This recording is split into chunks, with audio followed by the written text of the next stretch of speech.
திவ்ய வாசகனாகிய யோவானுக்கு வெளிப்படுத்தின விசேஷம் 12ஆம் அதிகாரம். அன்றியும் ஒரு பெரிய அடையாளம் வானத்திலே காணப்பட்டது. ஒரு ஸ்திரீ சூரியனை அணிந்திருந்தாள். அவள் பாதங்களின் கீழே சந்திரனும் அவள் சிரசின் மேல் 12 நட்சத்திரங்களும் உள்ள கிரீடமும் இருந்தன. அவள் கர்ப்பவதியாயிருந்து பிரசவ வேதனை அடைந்து பிள்ளை பெறும்படி வருத்தப்பட்டு அலறினாள். அப்பொழுது வேறொரு அடையாளம் வானத்திலே காணப்பட்டது. 7 தலைகளையும் 10 கொம்புகளையும் தன் தலைகளின் மேல் 7 முடிகளையும் உடைய சிவப்பான பெரிய வலு சர்ப்பம் இருந்தது. அதன் வால் வானத்தின் நட்சத்திரங்களில் 1/3 இழுத்து அவைகளை பூமியில் விழ தள்ளிற்று. பிரசவ வேதனைப்படுகிற அந்த ஸ்திரீ பிள்ளை பெற்றவுடனே அவளுடைய பிள்ளையை பட்சித்து போடும்படிக்கு அந்த வலு சர்ப்பம் அவளுக்கு முன்பாக நின்றது. சகல ஜாதிகளையும் இருப்புக்கோளால் ஆளுகை செய்யும் ஆண் பிள்ளையை அவள் பெற்றாள். அவளுடைய பிள்ளை தேவனிடத்திற்கும் அவருடைய சிங்காசனத்தின் இடத்திற்கும் எடுத்து கொள்ளப்பட்டது. ஸ்திரீயானவள் வனாந்திரத்திற்கு ஓடிப்போனாள்.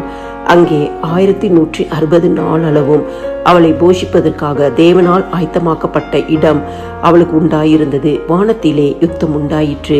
மிகாவேலும் அவனை சேர்ந்த தூதர்களும் வலு சர்ப்பத்தோடே யுத்தம் பண்ணினார்கள்.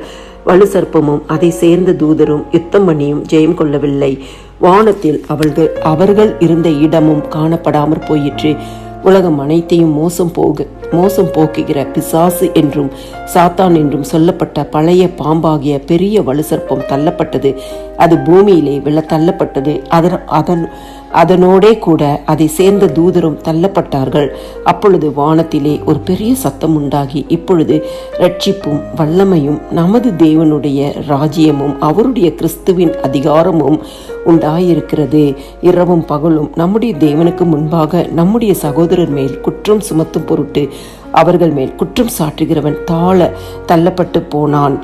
மரணம் நேரிடுகிறதா இருந்தாலும் அதற்கு தப்பும்படி தங்கள் ஜீவனையும் பாராமல் ஆட்டுக்குட்டியின் இரத்தத்தினாலும் தங்கள் சாட்சியின் வசனத்தினாலும் அவனை ஜெயித்தார்கள். ஆகையால் பரலோகங்களே, அவைகளில் வாசமாயிருக்கிறவர்களே களி கூறுங்கள். பூமியிலும் சமுத்திரத்திலும் குடியிருக்கிறவர்களே ஐயோ, பிசாசானவன் தனக்கு கொஞ்ச காலம் மாத்திரம் உண்டென்று அறிந்து மிகுந்த கோபம் கொண்டு உங்களிடத்தில் இறங்கினபடியால் உங்களுக்கு ஆபத்து வரும் என்று சொல்ல கேட்டேன்.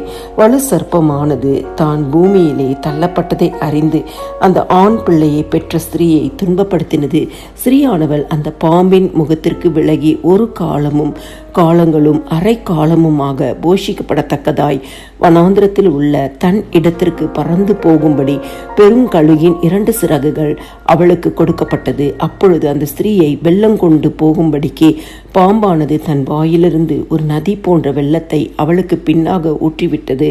பூமியானது ஸ்திரீக்கு உதவியாக தன் வாயை திறந்து வலு சர்ப்பம் தன் வாயிலிருந்து ஊற்றின வெள்ளத்தை விழுங்கினது. அப்பொழுது வலு சர்ப்பமானது ஸ்திரீயின் மேல் கோபம் கொண்டு தேவனுடைய கற்பனைகளை கை கொள்ளுகிறவர்களும் இயேசு கிறிஸ்துவை குறித்து சாட்சியை உடையவர்களும் ஆகிய அவளுடைய சந்ததியான மற்றவர்களுடனே யுத்தம் பண்ண போயிற்று.